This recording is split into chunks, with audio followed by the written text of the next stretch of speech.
Hi, this is Dr. Matthew Metzgar from University of North Carolina at Charlotte, and this is my presentation on Happy or Not, Roots of Student Satisfaction in Class Sessions.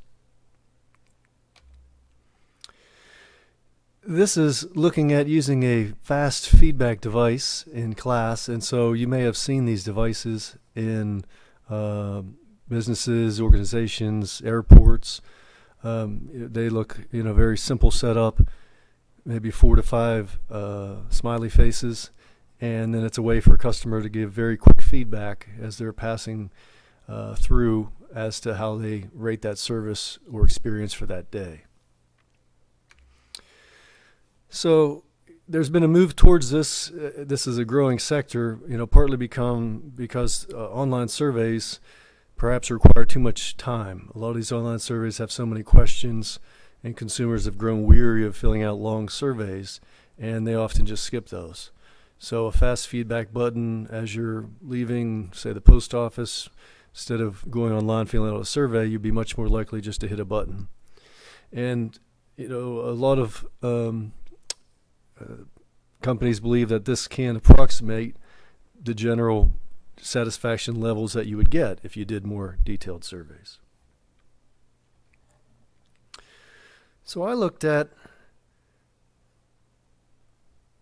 how we can apply this to the classroom, and I just developed a very simple fast feedback question and poll everywhere, and then I gave that at the end of each class, and it was just another poll question that there was a point for participating. Though any answer, whether it's positive, negative, neutral, would give that student full credit. So here is the question I used, very simple setup, and again, most of these students are using their phone, and so this is just something I can pop up at the end of class, and then very quickly they can just tap the smiley face of their choice, and that's it. And so it's a very a convenient way for them to give some feedback.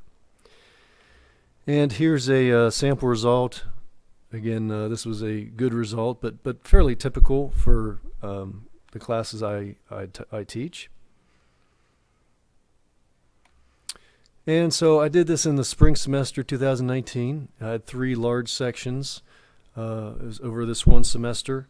It was about 300 students total. And the results really from one section to another were very consistent. So there wasn't a lot of variation going from one class to another. The first main finding I came across was that struggling students self-identify. And very early in the semester, when I'd look at who was having clicking a negative emoji, these were students that ended up struggling, but even early on through some of their early assignments were struggling there. And so I thought that was interesting that they right away they kind of were struggling and then voiced that through their dissatisfaction on the survey. Number 2, I found that throughout the semester that the satisfaction levels would tend to drop when the material got more difficult. And so really this didn't have anything to do with the instructor, just some material in the class I teach is just more dense, more technical than other parts. And then I'd notice satisfaction levels went down on a particularly difficult class if you had a problem that had multiple steps to it or a heavy math component or something along those lines. And then number 3, which was really a surprise to me, was that I was thinking as the instructor I was responsible for the high satisfaction or low satisfaction, but I found out in contacting these students it really wasn't the case, and also asking them in general in class. So again, some students would be dissatisfied due to the difficulty of the material, but then external factors. One student just said it was just the weather today. It's kind of a rainy day. Other students said I've been working a lot of hours, or I didn't get a lot of sleep due to some other event. And so those things would, play into their dissatisfaction, but obviously had nothing to do with me as the instructor. So those were kind of my 3 main findings here for this first semester through. I thought it was a very valuable experience to do, and I'm going to continue with these surveys going forward. And so if you think about applications, again, some struggling students are going to self-identify, perhaps that could be used as an early warning tool. So just early on, maybe they could get some more academic support because, they realize right away that they're going to have a little trouble perhaps with this class and this material. And again, it could be a measure of that difficulty, so you can kind of get an idea for which chapters are going to be more difficult for students than others. And then third, it could measure just the general stress level of students.